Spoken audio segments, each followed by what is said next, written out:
বন্ধুরা, আমরা পাকিস্তানকে সাহায্য করিনি।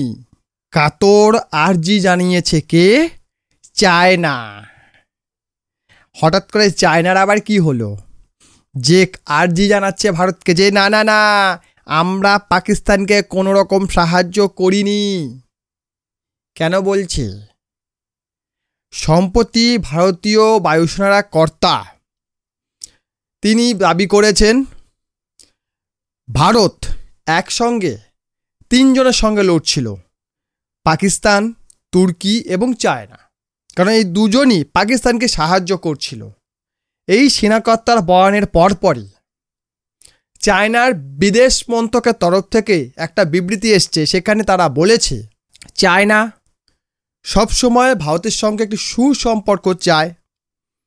চায়না চায় ভারত পাকিস্তানের মধ্যে চলা বিবাদ যেন মিটে যায়,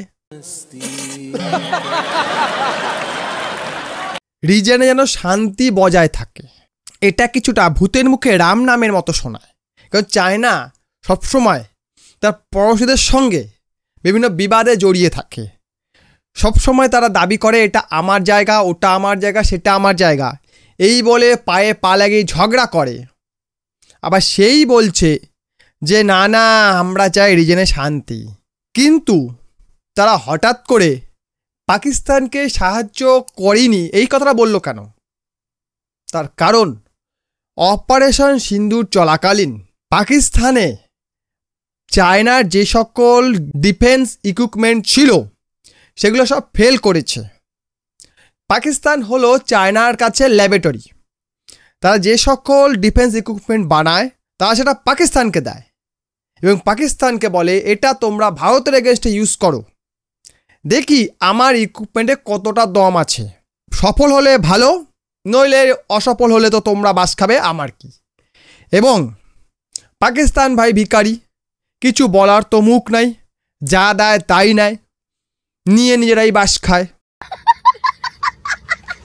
সম্প্রতি তাই হয়েছে। অপারেশন সিন্দুর চলাকালীন মিসাইল ডিফেন্স সিস্টেম থেকে আরম্ভ করে জেট, রেডার যা কিছু আছে সবই ফেল করেছে। তখন চাইনিজ ডিফেন্সের অর্ডার অনেক কমে গেছে। চায়না তাদের ডিফেন্স এক্সপোর্ট সেইভাবে করতে পারছে না। তারা ভেবেছিল এর উল্টা অ্যাকশন হবে, চাইনিজ ইকুইপমেন্টগুলো ভালো কাজ করবে, এর ফলে তাদের অর্ডার আরও বেড়ে যাবে। কিন্তু এটা ব্যাকফায়ার করে গেছে। সেই সঙ্গে তারা বুঝতে পেরে গেছে যে ভারতের সঙ্গে লাগতে গেলে বিপদ তাদেরই হবে। কারণ ভারতের আর্মি তাদের চিন্তার থেকেও বেশি স্ট্রং। তাই তারা ভারতের সঙ্গে বন্ধুত্বপূর্ণ সম্পর্ক চাইছে। কারণ ভারত যদি খেপে গিয়ে তিব্বতকে তাদের থেকে নিয়ে নেয়, চায়না জলকষ্টে মারা যাবে। কারণ চায়নার ম্যাক্সিমাম জলের যোগানই তিব্বত থেকেই আসে। কারণ আমরা জানি পৃথিবীর মালভূমি বলা হয় তিব্বতকে।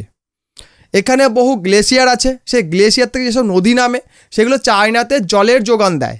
সেটাই যদি চায়নাকে না থাকে তো চায়না অনেক বিপদে পড়ে যাবে। দ্বিতীয়ত, চায়নার যে স্বপ্ন বিশ্বব্যাপী রাজ করা সেটা তো বাধা পড়েছে। এখন এই মুহূর্তে তা যদি ভারতকে খেপিয়ে দেয় তাহলে তাদের ক্ষেত্রে বিপদ হবে। কেননা তারা ভারতের সঙ্গে যে ব্যবসাটা রয়েছে সেই ব্যবসাটা তাদের ক্ষতি হবে। কিছুই না আগে তারা রেয়ার আর্থ এলিমেন্টস ভারতকে এক্সপোর্ট করা বন্ধ করে দিয়েছিল। উল্টে এটাই ব্যাকফায়ার করে গেছে। তাদের 75% রেয়ার আর্থ এলিমেন্টসের অর্ডার কমে গেছে। উল্টো যে দেশকে এরা এক্সপোর্ট করা বন্ধ করেছে তারা ভিন্ন পথ খুঁজে, বিকল্প পথ খুঁজে সেখানে কাজ চালিয়ে নিয়েছে।